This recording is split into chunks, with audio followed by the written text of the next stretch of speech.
Petrol ఎంత కొట్టించమంటారు నాన్న? కొట్టాల్సింది నువ్వే. నాన్న, నా మొదటి సంపాదన నాన్న. చెప్పు తగుద్ది, లోపల పెట్టు. రై ఆ బ్యాగ్ లో. ఏం రాఘవ ఏం చేస్తుంటారు? సమాధానం లేని ప్రశ్నలు అడిగితే వాడేం చెప్తాడు? అరే ఏంట్రా ఇది? ఆ కొడుకిచ్చి పెళ్లి చేయాలనుకోవడం ఏంటండి? కుర్రాడు బాగా సెటిల్ అయ్యాడు కదా. వాడి గురించి ఎవరో చెప్తే మీరు ఆలోచించవచ్చు. తండ్రిగా నేనే చెప్తున్నాను, వాడు మీకు కరెక్ట్ కాదు. నీకే కనుక ఒక కూతురుంటే ఇలాంటి వాడికి ఇచ్చి పెళ్లి చేస్తా. ఎదిగిన కొడుకుకి పెళ్లి చేయాలని తెలియదు కానీ కొడుకులు మాత్రం తీసేస్తారు తండ్రులు.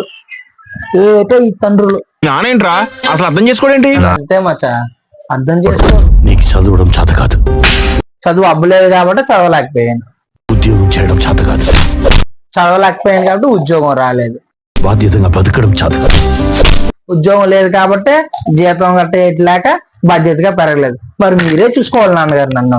అయినా భరించాను, ఇంకా భరిస్తే నేను చేతగాని వాడిని అయిపోతాను. పోరా బయటికి. గంటకండి. ఆ మాత్రం దానికి ఇంట్లోంచి గంటేస్తాడా? మా నాన్న ఇంట్లోంచి బయటికి గింటేసేటప్పుడు మా అమ్మతో చెప్పిన మాటలు విన్నాను. ఒక ఆలోచన నాకేముంటుంది చెప్పు.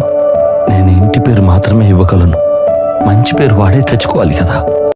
సో నాకు అర్థమైంది ఏంటంటే, ఇంటి పేరు ఇచ్చాడు కదా, సో ఆ ఇంటి పేరును లక్కీగా మార్చేస్తున్నాను.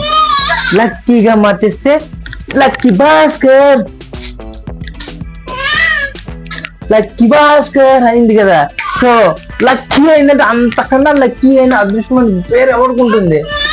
సో రేపు ఉదయాన్నే నా పేరుని లక్కీ భాస్కర్ గా మార్చి నామకరణం చేయించి ఆ సర్టిఫికెట్ పట్టుకెళ్ళి మా నాన్న చేతిలో పెడతా. అప్పుడు నాన్న ఫీల్ అయ్యే హ్యాపీనెస్ ని ఏంటో చూద్దాం. ఓకే రండి చూద్దాం. లవ్ లవ్ లవ్ యూ నాన్న.